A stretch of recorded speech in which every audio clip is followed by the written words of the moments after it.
សួស្តីបងប្អូនទាំងអស់គ្នាបាទថ្ងៃនេះយើងបន្តសិក្សា English grammar past simple tense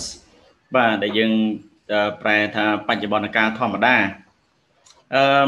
ក្នុងបច្ចុប្បន្នកាលធម្មតានេះបងប្អូនដឹងហើយគឺយើងប្រើសម្រាប់សកម្មភាពដែលបានបញ្ចប់បាទសកម្មភាពដែលបញ្ចប់សពគ្រប់អស់ហើយវាអត់មានតមកពេលបច្ចុប្បន្ននេះទៀតទេចឹងអ្វីដែលបានកើតឡើងរួចហើយក្នុងអតីតកាលហ្នឹងគឺយើងប្រើ past simple tense បាទយើងនឹងមើលឧទាហរណ៍ព្រមទាំងរបៀបប្រើប្រាស់នៅខាងមុខទៀតបាទឥឡូវសូមឲ្យបងប្អូន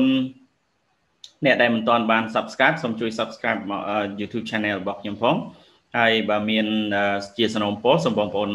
comment នៅខាងក្រោមបាទឥឡូវយើងចាប់ផ្ដើមមេរៀនតែម្ដងបងប្អូនមើលក្នុង clear ក្នុងប្រយោគស្របបាទគេហៅ positive sentence ក្នុងខ្ញុំដាក់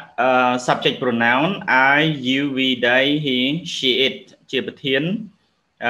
នេះយើងហៅ subject pronoun បាទវាជាប្រធានហើយកន្លងមួយទៀតនេះគឺជា verb បាទកិរិយាសព្ទបងប្អូនមើលកិរិយាសព្ទទាំងអស់ហ្នឹងគឺជាកិរិយាសព្ទខ្ទង់ទី2បាទគេហៅ verb to បាទខ្ទង់ទី2អញ្ចឹងបើសិនតែយើងប្រើ past simple tense បងប្អូនត្រូវចាំថាត្រូវតែ subject បូកជាមួយនឹង verb to អញ្ចឹងហើយយើងអានឧទាហរណ៍ថា I read ពាក្យនេះបើជា present យើងអាន I read right ប៉ុន្តែ past វានៅឃើញរូបរាងដដែលក៏ប៉ុន្តែការអានហ្នឹងផ្សេងគ្នាបាទ pronunciation ហ្នឹងគឺផ្សេងគ្នាអញ្ចឹងយើងអានថា I read I like I listened I studied I played I bought I had I thought I broke I ate I saw អូខេបងប្អូនយកប្រធាន I you we they he she it ហ្នឹងរៀនអនុវត្តដោយថាជាមួយនឹងកិរិយាសព្ទទង់ទី2ហេតុអីបានយើងត្រូវចាំបាច់ធ្វើបែបហ្នឹងបងប្អូន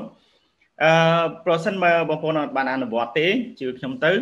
យើងរៀនហើយភ្លេចហើយបាទភ្លេចអស់ហើយអញ្ចឹងយើងអនុវត្តម្ដងជា positive sentence ហើយបន្ទាប់មកបងប្អូនអនុវត្តជា negative sentence ឥឡូវនេះប្រយោគបដិសេធដែរបងប្អូនកាលណាបើប្រយោគបដិសេធជាមើលប្រធាន subject pronoun I you we they he she it ប្រយោគបដិសេធបងប្អូនគ្រាន់តែប្រើពាក្យ didn't បាទ didn't អាហ្នឹងទៅបដិសេធហើយកិរិយាសព្ទទាំងអស់ដែល verb to ហ្នឹងដូរមក verb 1 វិញបាទដូរមក verb 1 វិញអញ្ចឹងហើយបើបងប្អូនអនុវត្ត I didn't read I didn't like I didn't listen I didn't watch I didn't watch I didn't go I didn't do I didn't study I didn't play I didn't have I didn't buy I didn't break I didn't eat I didn't see អូខេបងប្អូនអានបែបនេះហើយយើងអត់ច្រឡំទេបាទកាលណាបងប្អូនរៀនអនុវត្តបែប negative sentence យើងអត់ច្រឡំ I didn't read I didn't like or I didn't broke អីទេយើងអត់ច្រឡំលេងបង្កើតកំហុសបែបហ្នឹងហើយអញ្ចឹងយើងចាំថា subject កាលណាទៅប្រយោគបដិសេធយើងដាក់តែ didn't មកហើយ verb ត្រូវតែ verb 1 វិញបាទអូខេឥឡូវយើងមកមើលប្រយោគសំណួរបែបសំណួរបងប្អូនគ្រាន់តែប្រើពាក្យ did បាទគ្រប់ទម្រង់ទាំងអស់អត់ដូច present simple ទេវាមានថែមថយមានអីញ៉ៃច្រើនតែនៅក្នុង past simple tense នេះបងប្អូនគ្រាន់តែយកពាក្យ did ហ្នឹងមកខាងមុខមក did I did you did we did they did he she it បាទនេះគ្រាន់បងប្អូនទៅសតូចវិញមកណាបាទហើយ verb ហ្នឹងនៅ verb 1 ដដែលបាទនៅ verb 1 ដដែល For example I can ask you a question ឧទាហរណ៍ថា Did you read some books yesterday right did you eat pizza this morning okay did you listen to music at night okay did they study English at PUC yesterday okay តម្រងបែបនេះយើងហៅថាជាតម្រងសំណួរតម្រងសំណួរគឺ question បាទអញ្ចឹងខ្ញុំគ្រាន់តែឲ្យមើលបន្តិចប៉ុណ្ណឹងហើយយើងមើលយើងអនុវត្តនេះទាំងអស់គ្នាបាទគឺតម្រង positive negative ហើយនិង question I ate an apple yesterday morning I didn't eat an apple yesterday morning Did you eat an apple yesterday morning Yes I did No I didn't បងប្អូនរៀនទន្ទិញជាតម្រងបែបហ្នឹងមួយមកខ្ញុំជឿថាលែងជាបញ្ហាក្នុងការធ្វើលំហាត់ជាមួយនឹង past simple tense ឥឡូវខ្ញុំឲ្យបងប្អូនមើលតម្រងមួយទៀតយើងមើលការប្រើប្រាស់ she បាទវាបន្ទាប់ពីប្រធានដោយបងប្អូនដឹងហើយនៅតែ verb to ដដែលទោះបីhe she third person singular ក៏ដោយនៅតែ verb to នៅតែបដិសេធនៅតែ did ហើយសំណួរនៅតែ did អានេះគឺជាអ្វីដែលបងប្អូនត្រូវចំណាំអញ្ចឹងហើយយើងមើល she saw a movie last week she didn't see a movie last week did she see a movie last week yes she did no she didn't បាទទម្រង់ហ្នឹងនៅដដែលឥឡូវបងប្អូនមើលលំហាត់បាទយើងមើលលំហាត់ complete the sentences with simple past បាទគេថាចូលបំពេញប្រយោគដោយប្រើ simple past អូខេ so យើងមើលឧទាហរណ៍ណាបាទ they did this morning they នេះជាប្រយោគស្របទេបាទជាប្រយោគស្រប positive sentence អញ្ចឹង play នេះយើងធ្វើមិនទៅដើម្បីឲ្យទៅជា verb to បាទអញ្ចឹងខ្ញុំសរសេរឲ្យអញ្ចឹង play ទៅយើងអាន played យើងថែម ed មក they played the game last week បាទ they played the games last night តែមើលទៅឃើញឥឡូវខ្ញុំបែកខ្ញុំដូរពណ៌ they played the games last night she walked along the riverside yesterday អញ្ចឹង walk យើងថែមយើង verb to បាទ verb to យើងថែមតែ ed មក walk she walked along the riverside yesterday he យើងមើល go ស្រាប់យកស្របបាទ go ទៅអីទៅ go ទៅ went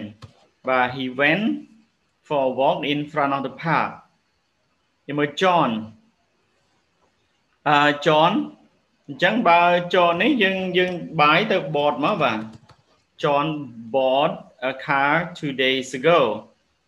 my brother and I ជិះជិះកង់បាទទៅរត់មក my brother and I rode a bike for exercises បងប្អូននេះខ្ញុំគ្រាន់បង្ហាញជាប្រយោគស្របបាទប្រយោគ positive sentence ចឹងបងប្អូនត្រូវដូរទៅប្រយោគទៅ verb to ទាំងអស់ហើយគេអាស័ព្ទបងប្អូនបានខ្ញុំមានវីដេអូមុនដែលនិយាយអំពី regular and irregular verb ចឹងបងប្អូនអាច go check ម្ដងទៀតសម្រាប់ clarification ធ្វើឲ្យចេះច្បាស់ឥឡូវបងប្អូនមើលប្រសិនបើខ្ញុំដូរទៅជាប្រយោគបដិសេធវិញបាទ clear ដដែលខ្ញុំគ្រាន់តែថែម not មកវាទៅជាប្រយោគបដិសេធហើយអញ្ចឹងគឺ they យើងមើល they បាទយើងធ្វើទាំងអស់គ្នា they អញ្ចឹងឲ្យតែបដិសេធបងប្អូនដាក់តែ didn't មកត្រូវហើយបាទ didn't ហើយគេអាស័ព្ទហ្នឹងនៅដដែលបាទ main verb របស់វាហ្នឹង they didn't play គឺនៅដដែលអត់មានប្រែប្រួលទេបាទគ្រប់ទាំងអស់ she គ្រប់ប្រធានទាំងអស់បាទអត់មានប្រកាន់ថា I you we they ឬក៏ he she it អីទេបាទនៅតែ didn't so she didn't walk បាទ she didn't walk along the riverside he បាទ he didn't ទៀតមកបាទងាយអញ្ចឹងឲ្យយើងចំណាំបាន he didn't go បាទក្នុងបដិសេធណា he didn't go John didn't buy Hi my brother and I didn't ride នៅមកដើមទាំងអស់clear បែបនេះយើងហៅ clear បដិសេធបាទ clear បដិសេធដែរហើយសំណួរបងប្អូនឧទាហរណ៍ថាបើខ្ញុំលុបតា not នឹងចេញហើយខ្ញុំ គូជា line នៅខាងមុខហ្នឹងហើយថែមសញ្ញាសួរមកជាប្រយោគសំណួរហើយប្រយោគសំណួរយើងដាក់ថា did they មកបាទ did they play the games last night did she walk along the riverside did he go for a walk in front of the park did John buy a car 2 days ago did your brother and you ride a bike អូខេខ្ញុំមិនបាច់ចាំទៅសេម្ដងទៀតទេពីព្រោះបងប្អូនអាចធ្វើការសង្កេតពិនិត្យព្រមទាំងទន្ទិញជារូបមន្តខ្លះ positive របៀបបង្កើតជា positive sentence ហើយនឹងរបៀបបដិសេធព្រមទាំងរបៀបសំណួរហើយយើងមកធ្វើលំហាត់មកច្បាស់ហើយបាទ